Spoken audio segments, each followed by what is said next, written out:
Wagwan, everybody. Welcome to our next episode of Talk the Things podcast.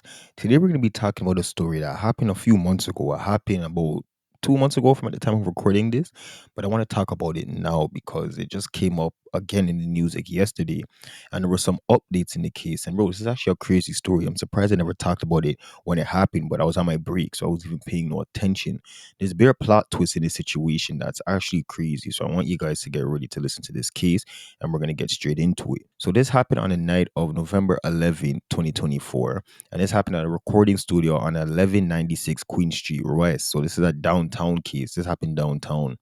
Now, it happened at a studio, like I was saying. The studio, though, was being used at the time. I don't know if they were making songs, but they're saying that there was a birthday party being held at this recording studio. So there was bare people in the studio. But what ended up happening was a big shootout, a huge shootout happened. Let's go into the shooting, what happened now. So around 11:20 p.m. on, like I said, November 11th, there was a few undies, right? Undercover police, and they were in regular clothes, but they were in the area conducting an investigation for something else. So they were investigating a total separate case that has nothing to do with what I'm talking about in this story. But three people ended up pulling up in a stolen car. They got out and they started to shoot up the studio. So what allegedly, this is alleged the part I'm saying right now, but from what we heard, because you guys might saying, well, how did they even know that they were in the studio? Like I said, there was bare people in there. I don't know if they were posting on Snapchat or if they were on live, but man, them were taking videos. There was bare man with bare guns, and they're just having it, in the camera and stuff, flaunting it around in the camera, just enjoying their time. So people were thinking that maybe, one of the people that must have seen it, they posted a video and seen that they were in that studio. But I'm hearing that now. No, we never posted no video. Somebody messaged them and said, yo, the people them that you're looking for is in the studio. They're all there right now. So what allegedly happened was when they heard that, the people in the studio, there's three of them, they went over and parked at the Fresh Co. Supposedly there's a Fresh Co around there somewhere, and they were waiting in the Fresh Co for a little bit before they came out, and that's where the story picks up. They start to shoot up the studio. So now my man in the studio, bare people wasn't shooting back from in the studio. It was only a couple of them, even though there was bare guns, but enough of the people them in the studio was shooting out through the back window, or not the back window, excuse me, the back door.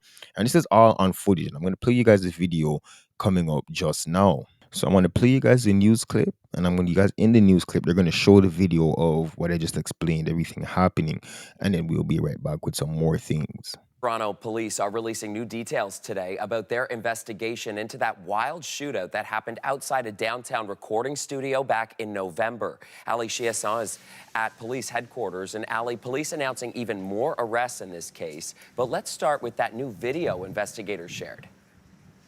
That's right, Chris. So this was a huge story when it happened because of the sheer number of people involved, the number of guns that they had on them, and the level of violence. And all of that you can see at play in this surveillance footage that police released today. So you are looking at a birthday party that was happening inside of this recording studio on Queen West. And you can see people just so casually walking around with guns. They've got them on their lap. They're passing them around. And some of them are even posting to social media, waving the firearms around. But they get ambushed by another, as police allege, rival gang, which starts firing their guns from outside the club and into where this party is happening. So this gun battle goes on for several minutes, and unbelievably, nobody is injured, although a police cruiser was caught in the crossfire. Police arrested 23 people that night, and Project Poppy was really launched from there. So today, police announced that they have arrested an additional 14 suspects, and the investigation is ongoing. They are looking for 9 others who remain at large. Considering how brazen this was, it did beg the question of how often are police arriving at scenes like this where there are so many guns at play. Here's what Inspector Paul Krawczyk had to say to that. Reality is there were police officers there that night that were brave, got involved, got caught in the crossfire, and the quick response is what allowed us to be there right away, obviously, and make arrests, and people have to get rid of their guns.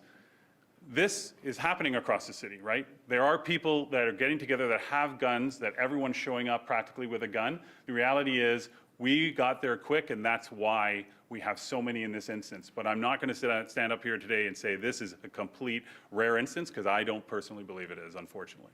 Okay, so you guys just seen that video. Now, somewhere I seen it was saying that there was well over 100 shots that was fired. But also, the next alleged thing that I was hearing was that basically 100 shots. Say there was 150 shots. 100 shots came from the three people that was in the story. So after they winded up shooting back the people that in the studio and all that's going on, they winded up finishing, right. The three people that came in the story winded up running back behind a police car. They don't even know that this was a police car because it was an undercover police car. Remember I told you guys that there was onlys in the area, so they're behind the police car, trying to like seek coverage and stuff. And like you heard the lady say, a cruiser got shot up because they were hiding behind the police car and they were shooting at the police car.